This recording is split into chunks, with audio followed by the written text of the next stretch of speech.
Viva el Duce, and welcome, fellow armchair generals. This is Gamer 1745 here, and we're playing Mussolini's War. Of course, this is Hearts of Iron 3 with Black Ice 9, and we are playing Italy, as I've more than alluded to in that. So we're going to continue our conquest. Mostly it's been delayed by lack of fuel, but our conquest of Abyssinia or Ethiopia.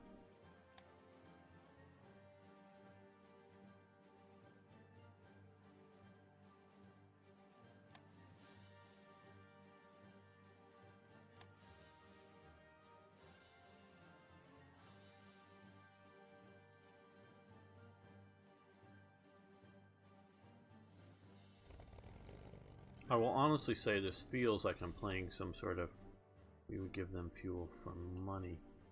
We would give them fuel for money. We don't need money that badly, so we're going to decline. And I want to, if anything, more stock up on fuel. All we can here. Okay, AVF tracks and suspension advanced. That is good. Now we're coming up to the 36 designs, so hopefully we can get some more armor types. We're going to have to be really careful, like we're not even going to consider researching rockets and other things like that, though I do want to have medium tanks. I'm probably going to stay away from researching any heavy tanks. We're not Germany, we're just Italy. We want some reasonable tanks to be able to fight the British out in the desert. But we're going to hope to get some events that give us pump up and pause. Okay, gotta get these settings right. Okay, that would have done that already, or maybe it's this. Hopefully we'll get some events not as good as GGAs, but some that will give us like Africa Corps type units at the right time. That would be helpful. Okay, infantry guns advance. That's here. So we are in 36, so we're going to let that go because we're just sort of catching up. And medicine has advanced. That is good. That is a new nation, I believe. Now we're just at 1905 medical levels. Yeah, I think we're going to let this continue. Helps with manpower, helps with trickle back and all that good kind of stuff.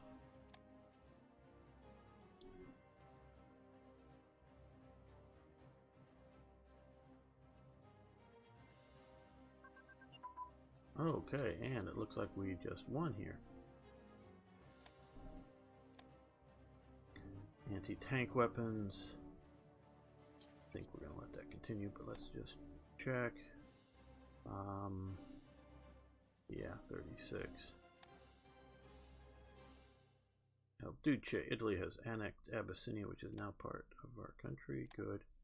Won all the little battles that were still going on.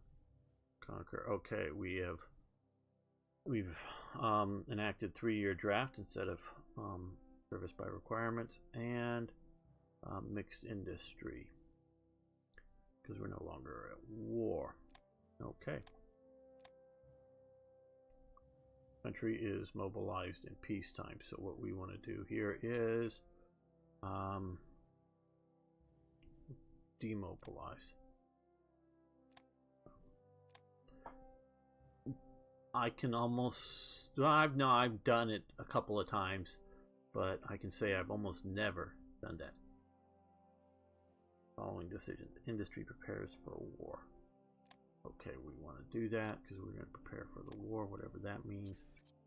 Oh, we've got a lot of consumer goods. Damn, that's going to cut into everything else.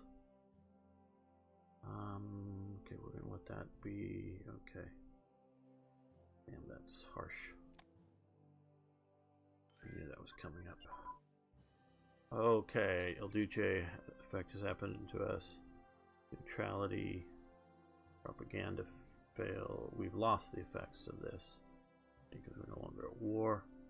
We don't have that. A single engine aircraft. Here, this is Airframe research, okay. Yeah, we can't, gotta hit that. Industrial efficiency. Can't do that anymore, so let's stop that one.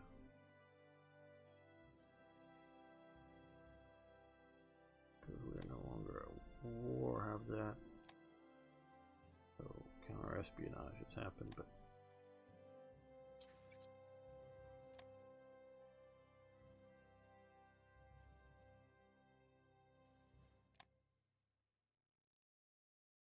yes, like I said, harsh. Okay, well now we have to retake stock here.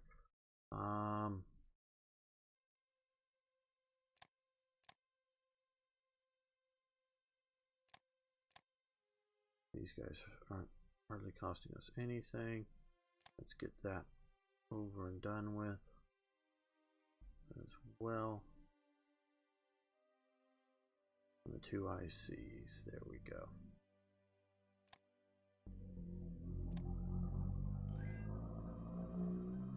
Now we're stockpiling crude.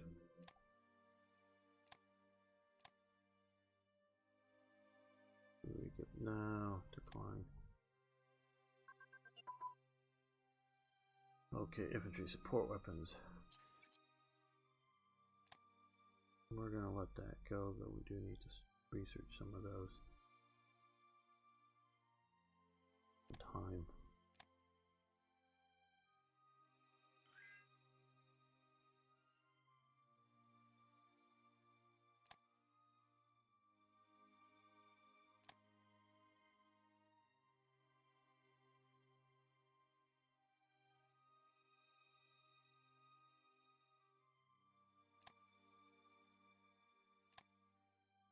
So we're getting some resources.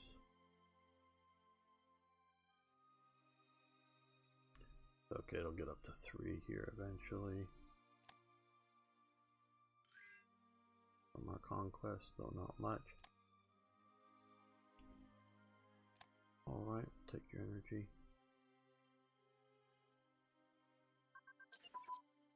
Aero engine has advanced, great. And grayed out. Now, well, we need some decent air. Fighters particularly, but I also want to get naval bomber prototypes up, so we're going to have to research these guys.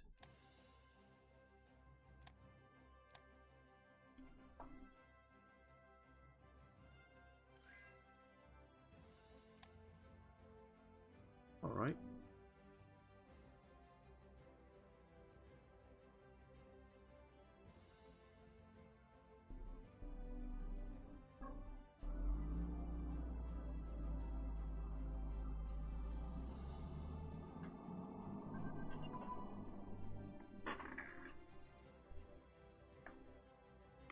Okay, infantry units training has advanced, good. Infantry unit command and control has advanced, good. So, let's come down here, that's these guys. Now we're going to come up here to improve these units. Oh, well, we are a little over by that. Okay, well, fine.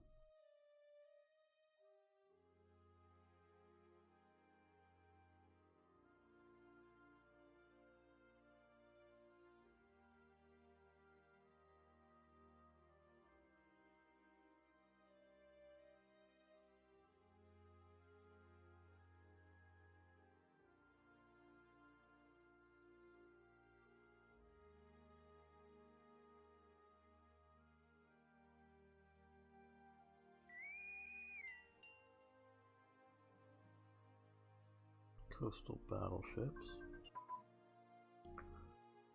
Mountain unit training has advanced, that's good.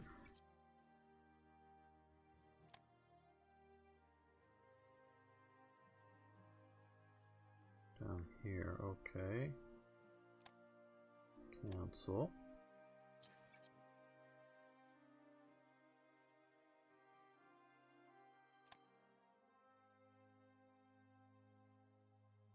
we can do all of these good things once the time rolls around for that. But we will, I guess, this will help a few types of units here.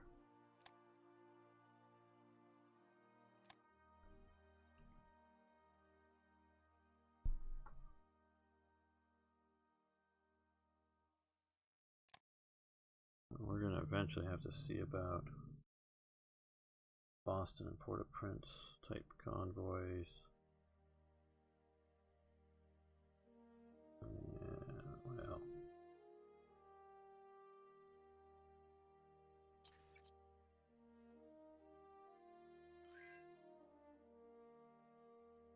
how are we doing for... Ooh, we don't have enough transports. Wow, I didn't even realize that. Okay, so that's why we were having supply problems.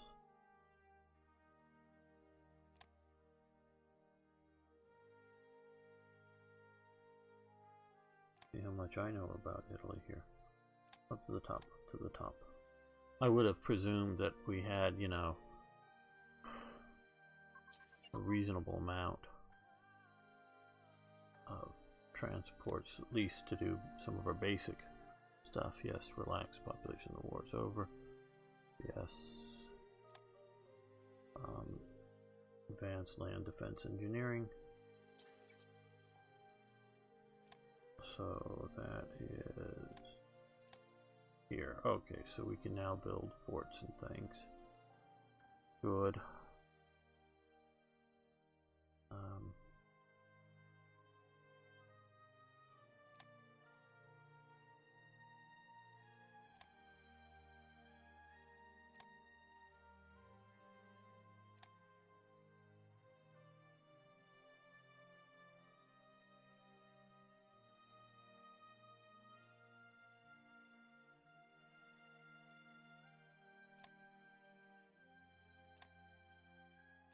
And recon unit coordination.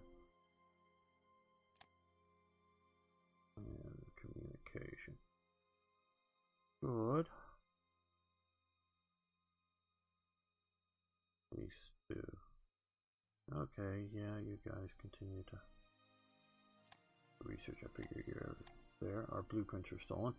Who is worse off than us? We give them money for energy, okay.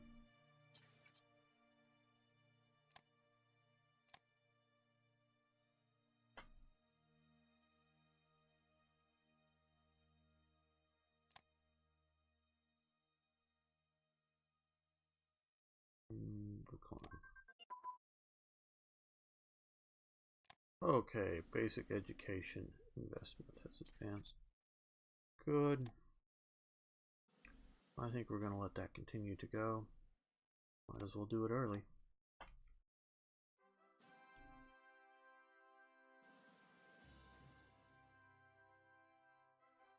Okay, well, seeing as how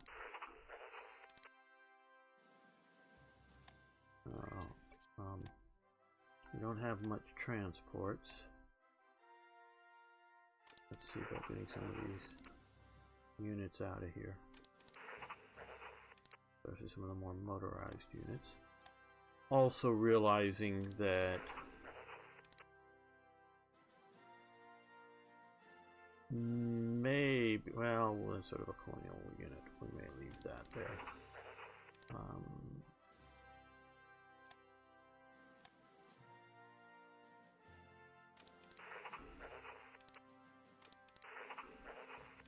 Yeah, all of these guys get to go back up here.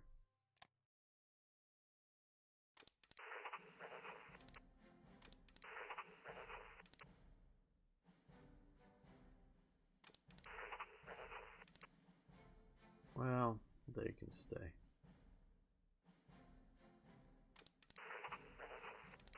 Come up to Addis Ababa. Command from there.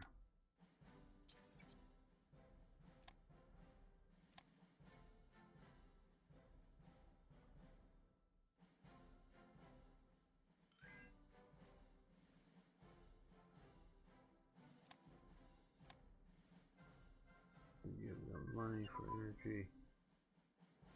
Luxembourg. Okay. Greece, we'll just steal your energy later on.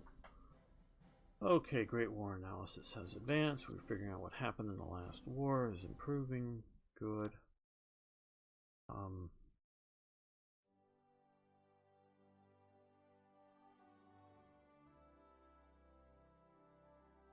We'll let that finish so that we'll totally figure out what happened in the last war.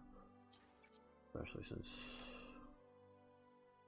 we're probably all in shell shock or something from it.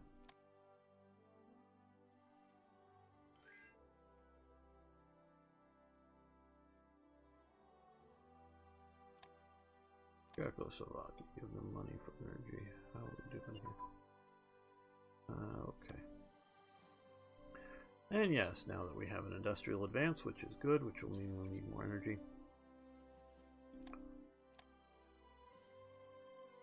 And we're going to let that go. I'll reduce our manpower, but more ICs, more efficiency, more supply production, yay.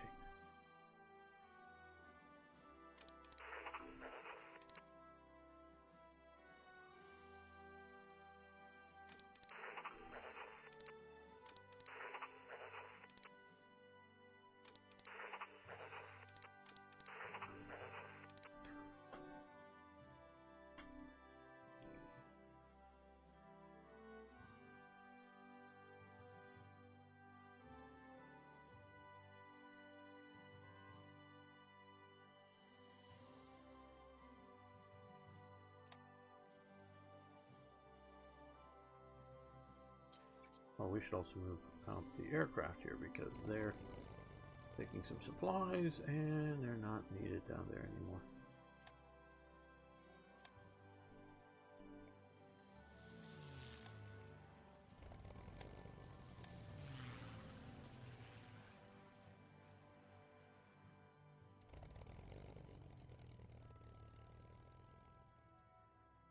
This is not plenty big enough.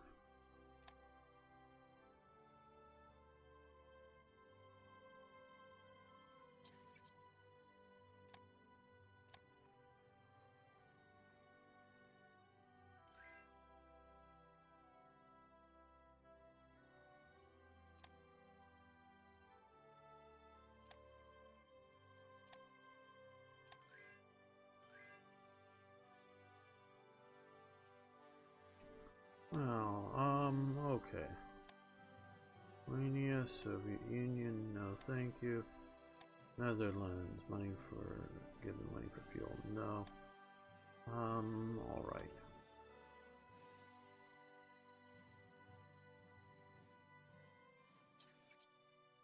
Okay, we're still actually producing more than we're using, it's just stuck sort of in the system.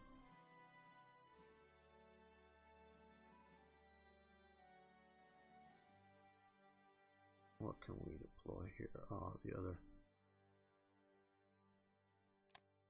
plane, which we'll put down with this one here. Create a 2 submarine squadron. That's good. That'll help a little bit get through some of these guys.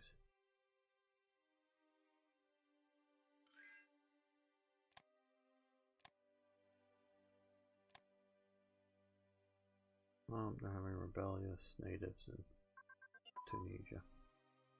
Okay, infantry unit combined arms have advanced. That's good. And the Spanish Republic Civil War. Early after the electoral victory of the socialists, and that's broken out. That we may get a chance to intervene in that. We'll see what happens there. Infantry unit combined arms.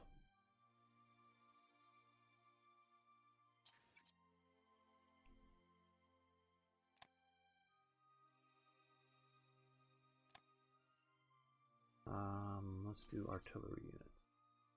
We got those guys up to 36. And looks like we have a tiny bit more, so let's put that in there. Spanish Civil War intervention. Yes, relations. Okay, early 36 after the electoral victory of the Soviets is. Yeah, okay. The social revolution, they thus styled themselves nationalists, the government facing them styled themselves Republicans and decided to fight, yes. Now, I know most of you know this, but before the nationalists, they tried a coup. They didn't try to do a civil war. They tried to do a coup, and it failed. But there was a lot of, from my understanding, and mostly it's from watching a couple of documentaries, and I want to say that these aren't just like a 1 hour documentary, and that they were like a 6 or 8 part documentary series, each of like an hour long. I've watched on it leading up to the Civil War. There was in a lot of municipal governments and different areas, there were a lot of hit teams going out, going after landowners, going after conservative, which could be fascist, could be nationalist, could be ultra Catholics, could be monarchists, whatever it might be. Political leaders, going after any sort of industrialist, people who own factories, going after church figures, and basically the police would do nothing about it. And at times, I believe the police were the hit squads going, taking off their uniforms at night, going out and doing the hit squads against the conservatives. So there was already sort of a low-level revolution going on while there was the electoral elements going on. So it wasn't a peaceful thing. It wasn't like, oh, well, we just hang on and wait for the next election.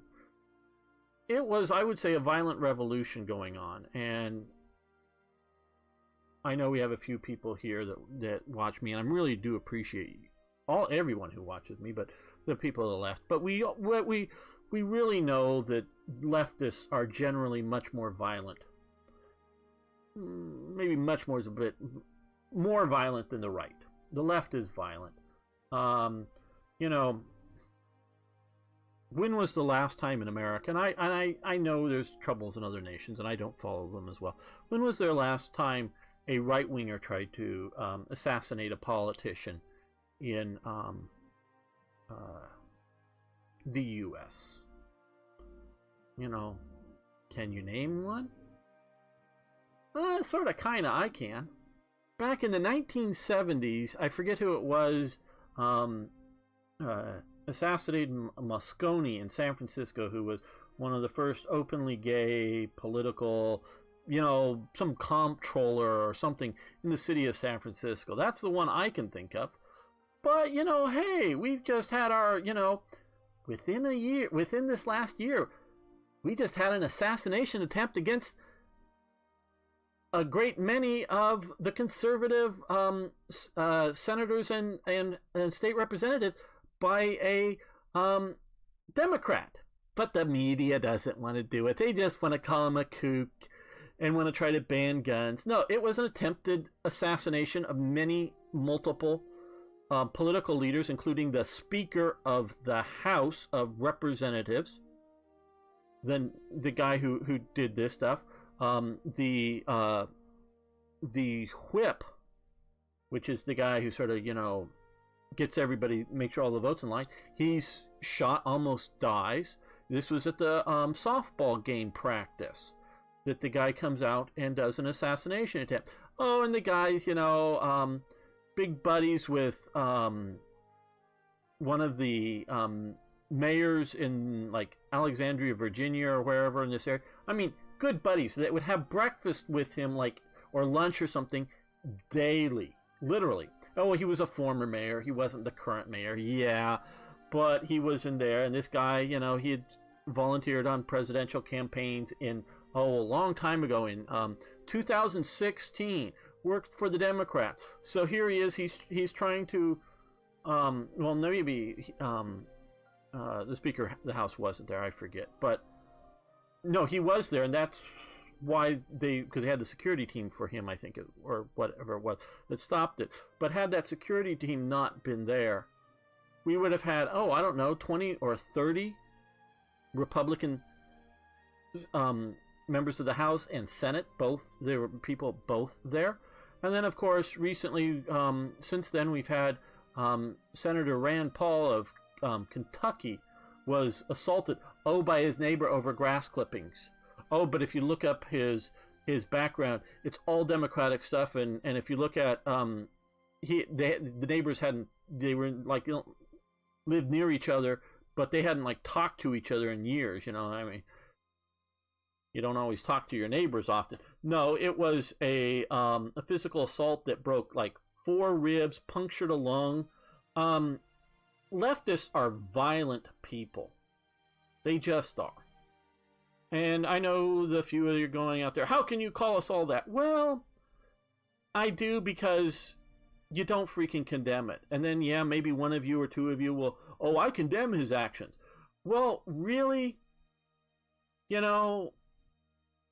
The media, they excuse it. They try to call them nut jobs, where if it's, instead of, a couple of hundred neo-Nazis, 400 neo-Nazis from all over America. How many millions of people? They get 400 of them together, and one of them rams a group of people in a car, and it kills one person. Yes, actually kills one person, and that's terrible. And I'm not, God, they're Nazis. I don't like them. Like nothing about them, nothing about these people. Not justifying any of their actions, not doing it. But there's just a few of them. But we have weeks and months of stuff on the news about it, on just hammering, and Trump doesn't hammer them enough, and Trump doesn't do this, and Trump, what? There were a few nut jobs, and supposedly, from what Trump, and I think later changed, you go, but Trump was excusing. Well, I don't think, and this is what I've sort of heard from somebody who was sort of close to him, when he said that he hadn't seen the torchlight neo-Nazis marching in, blood and soil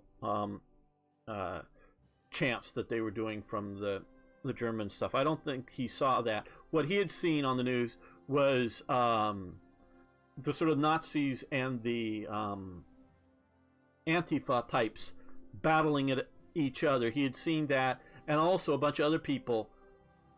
I don't know what their political affiliations are, but there's a bunch of people in Virginia that want to protect Confederate monuments. Some of them, they're racist and they're Ku Klux Klan members. A bunch of them, I mean, the new thing is they call everybody white supremacists if you're not for black supremacy. I mean, if you don't realize that by now, that it's not, you're against white supremacy, means that you're for equality. No, you're for black and brown supremacy. And you have to dig into the movement a bit to realize some of that, but that's what they're actually promoting. So you call them white supremacists. No, they're just white people who don't apologize for where they are in life now. And they have ancestors that fought on the Confederacy side, and so they want the statues of Confederate generals to remain.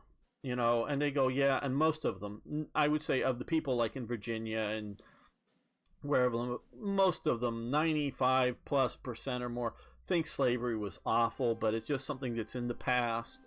And, it is, but there was a war fought, lots of people died, and we have monuments to those who died. That's how a lot of people look at this, and that's sort of how Trump was looking at some of the other people that, not the guys that were marching with the tiki torches, the wannabe Nazi type people that you could point to, and yeah, I saw some of that, and those people, I have no sympathy for. But just because, if you had people that fought in the Civil War on the South Side, you want some statues to remain. Those people aren't necessarily bad people, and yes, I understand that the black people don't like it, because those are the people that put them in slavery. I get that. But, if you were to put a statue up to a Roman emperor in Britain, I'm not going to complain, okay? Just because the Romans came and conquered and enslaved some Britons, Celts. I have no idea if any of my ancestors were enslaved by the Britons, but I know that my ancestors lived in Britain and the Romans came over and conquered them. I'm not going to have hard feelings about them putting statues up. And when I was in London, I sort of hissed at the statue of Cromwell in front of Parliament when I visited there, and I would have loved to have, oh, I don't know, thrown some rotten vegetables at it or something. I'm not saying I would have blown it up or really harmed it, but I would have loved to have done that, because Cromwell killed some of my ancestral relatives. Not necessarily, because I don't know in detail, anyone I'm descended from, because some of them were killed before they were allowed to have children, but relatives, brothers and sisters of people that I'm descended from. And, that was in the 1600s, late, that was Cromwell. And so Cromwell to me is an evil, evil man. But I understand he represents a facet of British society. So, if I sort of was in power and king of Britain, I'd probably tear down the Cromwell statue. But I'm not, and I'm not going to waste a lot of time protesting. And I would throw some rotten tomatoes at it or something if I didn't think I was going to get arrested every time I was in London or something like that. But big deal. And somebody who loves Cromwell can go out there and polish up the statue if they want to. But I'm not, really going to go and expect, oh, they've got to tear down evil Cromwell statue. Now, of course, the modern day nitwits who would go, oh, they love Cromwell because he was for Parliament. You do remember that Cromwell, how many elections for Parliament did Cromwell have? Let's count them. Oh, none. And, Cromwell purged every member of Parliament who would not vote his way and support him in his dictatorship. But he's a parliamentarian. He's for Parliament. He ruled by the rump parliament, which was sort of the rump left over.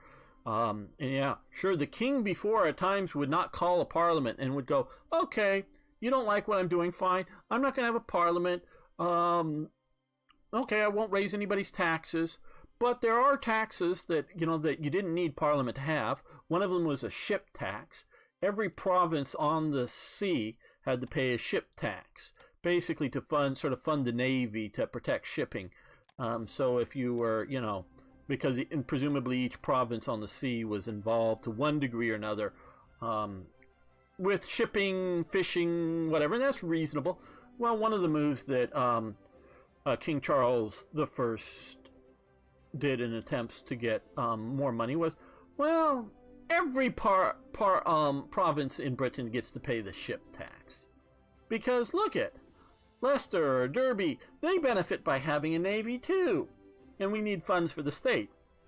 I don't know if they all went for ships, but we need money, and Coventry and Birmingham all benefit from having protection of the sea, so you get to pay ship tax. And that's some of the stuff. There's, it's chicanery, but it wasn't like, oh, you got to pay big piles of money, King John style, and we're going to go out and torture the people who don't give up. No, it was just, you had to pay the ship tax. And some of these other stuff. And so, and when Parliament wasn't behaving well, as the king saw, he dismissed Parliament and then tried to arrest some of the people that were trying to foment revolt. Well, yeah, he was stupid in how he went about it. I'll grant you that, Charles I. So it caused a civil war. And so, but all these people that are out there for Parliament, their leader becomes a dictator and never once in his lifetime until he dies calls for a parliamentary election, rules by the sycophants who support him to the end. And just a rump. It's like 10 or 20% from the parliament that started the Civil War, and there was no vote, there was no parliamentary elections during the Civil War, even in areas firmly controlled by a parliament. So it was the same old cronies from before were ruling, that ruled all the way through into the end of parliamentary Britain. So yeah, they have a statue out in front of Parliament to Cromwell the dictator. So yeah, and I could go on to other statues, and that hurt my ancestors, killed my ancestors. So get over it just because you have a statue to General Lee. Now, of course, I will grant you Nathan Bedford Forrest is a loathsome person. Pretty good sort of military commander, but he was sort of the main founder of the KKK and in the post-Civil War era, and he went on to be sort of a really sort of nasty piece of work, and he was a nasty piece of work beforehand. So I can see getting rid of all of Nathan Bedford Forrest's statues. Yes, as you can sort of tell, I sort of know the Civil War fairly well. I know a bunch of you do too, from playing various games, but so I sort of know a lot of the histories of these different generals. And it's why you get people like Chief of Staff to the President, John Kelly, going, hey, Lee's a good guy, because he studied Lee mostly from a military perspective. Now, I would again sort of say, considering the time period, and they had slaves, and he was a slaveholder, but considering all that, Lee was mostly a good guy. And we could go into more details why I think Lee was a good guy. Yes, I'm saying yes, he accepted slavery because that's the world that he grew up in. But, and there are some bad statements that I won't defend that he made. But if you look at Lee's post-Civil War activities, including how he tried to help former slaves and help heal his nation, I would say, you know, sort of the direct opposite of Nathan Bedford Forrest in the post-Civil War activities. Is why I will defend Lee. Not everything that Lee does, but generally that Lee is a good guy. So, you know, this is what you get. The right, not that there's no violence, and you can point out, like I sort of did, though, whether you want to consider whether he's a Ku Klux Klan or neo-Nazi, the guy who overrun the, you know, neo-Nazis really not so right-wing. They're National Socialists, and they're anti-capitalists, so they're not that right-wing, but ran over that into the crowd and killed the one woman. Again, I'm not defending that, but you have a lot more violence on the left that is accepted, excused, you know, coming out. And so you have, you know, an attempted mass assassination of people. And part of the reason, and I'll say this clearly, part of the reason the left is accepting of violence against the other side is politics are personal to the left. If you disagree with the general tenets on the left, most of the propaganda and viewpoint of is the other side, the people themselves are evil. Not just wanting to do a bad program, not just wanting to get to the same destination of, oh, good governance, a good country, but through a different path. No, they believe and constantly mock, and now I'm not talking about Trump, I'm talking about Bush. Bush Hitler, Bush Hitler, Bush Hitler, Bush Hitler, Bush Hitler. And you say that enough, okay, I must like Hitler because I like Bush. You know, so the politics of the personal, and if you disagree with us, you're the evil, and that's how they couch the other side. And so whether they truly believe that Bush is Hitler, or whether they just think it's a tactic that will work, it's bad and destructive, and then allows people to think, well, hey, wouldn't you kill Hitler? So I better kill Bush. And it's that kind of thing. And so the left is more accepting and more accepting of violence and more violent than the right. That doesn't mean the right isn't violent and doesn't do it, but the Spanish Civil War was not a reaction to losing elections to the socialists. It was a reaction to the ongoing daily or weekly or whatever violent attacks. The police would mostly look away from. In some areas, I believe the police were doing it and complicit in it. Other areas, they just sort of knew, well, it's the socialists that did this. The mayor's a socialist. The local city councils are anarchists and socialists. So they don't want us to find out who the people are, so they just let it go. And so there's a lot of that was going on in Spain. A lot of it. We give them money for fuel. No, thank you.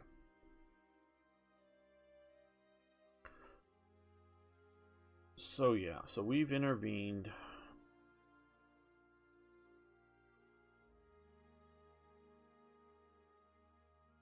And I've ranted about it. I hope you enjoyed it. Okay, cool. An Italian event. Proclamatio del Imperio. Officials, sub-officials, militiamen of the armed forces of Africa and Italy, black shirts of the revolution, men and women in Italy and in the world. Listen, probably should be doing this even more dramatically. With the decision that you are going to hear executed by the Grand Consigliere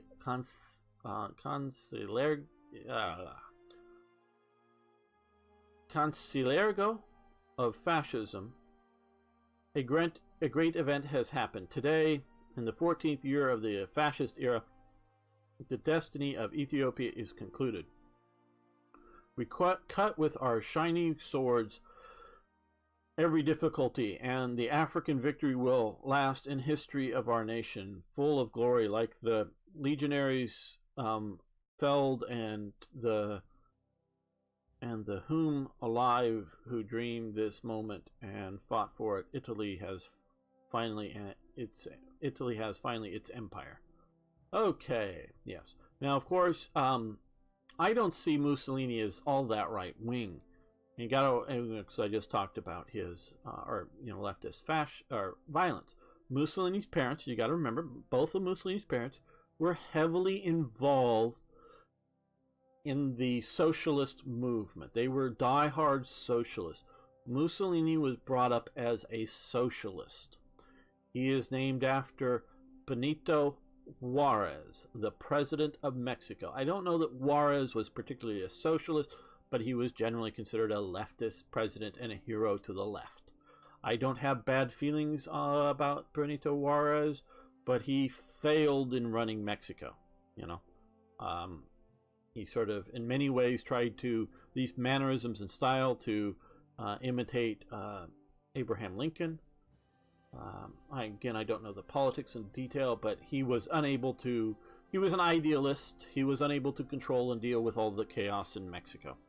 So that's sort of him. But so Mussolini is a socialist, runs a socialist newspaper, I believe somewhere in northern Italy. And he sees the failure of socialism, sees the nationalism in World War I, and moves away from socialism, but not towards capitalism, not towards ancient traditionalism, maybe, or in Italy, maybe towards super ancient, old Roman traditionalism, as opposed to the traditionalism of the aristocracy or such. So if you look as levels of nationalism, define if you're right wing or not, and that's how some of them are, because communists are sort of ultimate anti-nationalists. They believe in one world government under the Communist International. Well, fascism and National Socialism are ultra-nationalists. So in that sense, they're to the furthest of the other extreme. And so that's sort of come into modern parlance of talking about them as the right.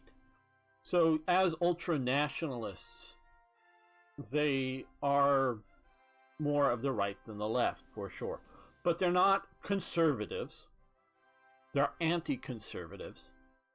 They are anti-reactionaries. Those are sort of conservatives on steroids. They are, authoritarians, most assuredly.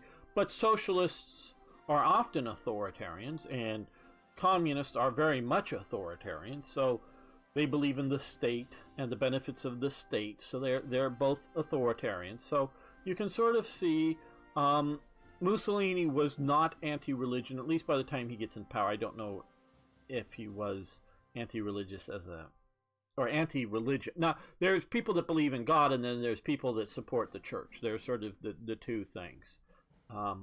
You can think the church is corrupt, bad, and should go away, or a particular church should, and still believe in God, just don't believe that the church represents the God. I don't know where Mussolini originally fell on that, but he comes and does the grand bargain and deals with the church, so the church supports them. Basically, very much unlike National Socialist Germany that you've heard me talk about a lot, who under Hitler moves all education away from any church schools. It takes time. It's never fully happens, but he would have tried to do it much earlier than, or he kept trying to do it in certain areas that got a lot of pushback by otherwise supportive people, so didn't quite do this. Mussolini turns at least the early education in many ways over to the church. It's still run by the state, but the church is highly involved in it, and the church knows that if you get a child between the ages of, I don't know, 5 and 8, you sort of locked a lot of people into that ideology. You get them young, you get them on some basic principles, they get good. That's sort of what's happened in the U.S. without people really noticing and doing good touchy-feely, what people just thought were good, sort of, I'm okay, you're okay, everybody's okay kind of things, but they've sort of done a Maoist revolution in America on education, and the youth is radically different because of that in America. But so in some ways they are more right than left. But Mussolini, like I was saying, is not a capitalist. He comes to understand that socialism may work a bit. It doesn't work very well. The means of production owned by the state is not an effective way to run anything. Okay, it just is not. So, and I know I got viewers, and I'm not blaming you guys who want social welfare programs. Okay, wanting social welfare programs of various types is not an evil or bad thing in and of itself. I, of course, want the minimum amount of that, where other people want the maximum, want like state run, every doctor works for the government. Every nurse works for the government. They get a government paycheck. I don't think anybody really, in America, they don't really want that for most, even Bernie Sanders. What they want is sort of fixed fees, and the government pays for it. So meaning like a private hospital may exist, run by it, but, for every day that a person's in the hospital, they can charge the government, I don't know, $300 a day. And so the hospital can manage itself, and the employees are employees of the hospital, but the government pays $300 a day for, hospital bed care, and then more for surgeries or whatever on sort of a scale. They sort of want the government to pay for it, but want it to be, in America generally, this is, I think, the thoughts on the left, want it to be private businesses run, but get paid to do the services so they can compete. So you can have, say, 10 old age homes, and they can all advertise for people, and whoever, gets the most people will get the most government checks, and they just have to know that every government, check for every person in the old age home is going to be $150 a day. So they got to scale their businesses and do it right and try to make a profit, but not too big of a profit on $150 a day, and the government pays for it. That's sort of what they want. Of course, people could want, and again, I'm not an ideologue. If we were talking Luxembourg, I probably want a government hospital too. Just to have one or two, whatever it is, have a government hospital. We were talking Liechtenstein, which I think is right about here, or somewhere along the border here. It's even smaller. Yeah, I think I want a government hospital too, if we even have one. But, and, so where I would draw the lines and what, they're not hard and fast. For America, an empire of 50 countries, I want no federal, or as in some people might know it outside of the U.S., national government health care program. Zero. I want zero national government health care program. I can accept 50 different ones. Oh, you can add in one for Puerto Rico and a few other places, but 50 different ones, and we can see how they work. What works in Oklahoma may not work in California, and so I'm not against the idea of state-run healthcare programs of some sort or another. Some money may come to the federal government and gets to the local state treasury for taking care of elderly people, Medicare or Medicaid or whatever programs, that the federal government sort of pays for, but the program should be state-based. And yes, but in Illinois here, everybody's going to die. Well, why? Well, because they'll give the state $100 million a year, and all that $100 million a year will all go into somebody's pocket. Well, yeah, because see, in Illinois, you elect corrupt people. And it's like, what?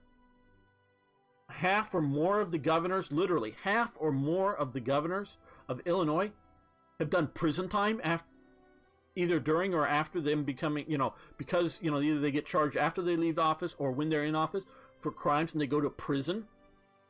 Okay? Something like that. And this is like in the 20th century, like half of them go to prison. Half of the governors of this state go to prison. Because they're all corrupt. And people keep electing corrupt political figures. So yeah, so they're going to die in Illinois. And, well, if you're going to elect them, that's what's going to happen. But other states, it'll be great. So do different government programs or no government program if that's what the state decides on. But every state can do its thing because the U.S. is just too goddamn big to have one program run and managed and overseen by the federal government for healthcare. It's just too big, too big, too big. So I'm not disagreeing with people if they have good reasons for having state healthcare, and I'm not against all state healthcare. I'm just against big, huge systems, and that everybody must comply and overly done. I want free market healthcare, and I want a safety net for those who fall through the cracks. That's what I want. And if all the people on the left who don't know America well, and a lot of the rich folks who live in America don't know poor America well, you can walk into any hospital you want and get free health care in America. Right now, before Obamacare, any publicly opened hospital in America, you can go get free health care in it. And it's free. Now, if you have money, if you have property like a house or something, they're going to come after it if you don't have health insurance. So if you get sick in a car accident, whatever, and you have money, they're going to come after it, because it's a business. Unless there are also charity hospitals that are 100% free that function purely by other people's donations, and some of them are big, major hospitals. So some of them are just completely free to the people that walk into the door. No one gets charged. And that's just the way they are. But the for-profit hospitals, if you don't have money, they're free. But if you have money, they will come after it. So if you have no money, but you need medical care, they will give you medical care. You will get it. It's just you're out of luck if you didn't have insurance and you had property. They will come after it. But if you go, hey, I'm poor, I don't have a job, okay, they'll take care of you. What they do is they then raise everybody else's costs by 10 or 20%, the people who are paying. That's the way it works in America before Obamacare. It's just they would raise the people who could pay, they'd raise it a little bit more to take care of the people who couldn't pay. That's the way it worked in America. People weren't dying in the streets. People died in the streets because they were ODing on drugs, because they wouldn't go to the government drug program. But people are dying on the streets who have a nice house and a car because they OD on drugs. We have an opioid epidemic crisis. Not excusing it, not saying it's fine. It's just people die because they OD on drugs. Some of them are poor people that are homeless. Some of them are rich people, and have a really nice home. There's both kinds. But it's not because they wouldn't be taken into a hospital. So, yeah, another rant from me, sorry. But, you know, the left and the right. Okay, so we have the choice. We can do inherit Abyssinia, gain some fuel, rare materials, not very much, manpower, nice. Or we're not Caesar, will no longer be a puppet. Lose. No, we're the new Roman Empire, the Nuovo Romano Imperium. Okay. Now we have annexed. So we are losing a little bit from non-cores and revolt risks, so we can take care of some of that maybe.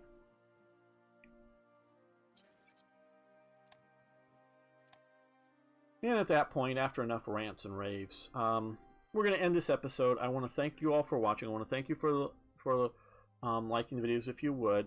Yeah, a few of you go down, thumbs down. That's okay. From my rants, that's fine. I accept that. And I'm glad you're here. You know, even if you disagree with me, I'm not trying to get everyone to agree with me. I'm just trying to give perspectives that I have, and you can take or leave them as you will. That's how I feel about it. And of course, please post comments, questions, suggestions, ideas. Love hearing from you. See you next time for more Hearts of Iron.